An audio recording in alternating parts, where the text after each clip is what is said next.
Les autorités érythréennes dénoncent la main basse des Nations Unies sur un éventuel conflit qui pourrait éclater entre l'Érythrée et l'Éthiopie. C'est le cri d'alarme de l'ambassadrice de ce pays en France, frustrée par le rapport publié le 8 juin dernier contre le gouvernement de son pays. Ce rapport de la commission d'enquête de l'ONU recommande la saisie de la CPI pour les crimes commis depuis 1991. Pour nous, ils ont dépassé la ligne rouge.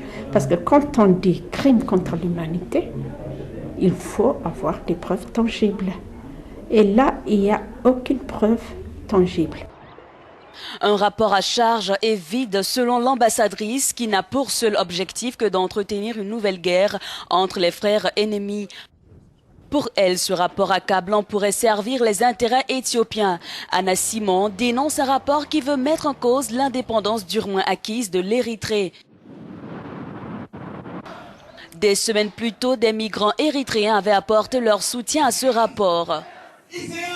À ce jour, le gouvernement érythréen ne connaît pas qui l'accuse.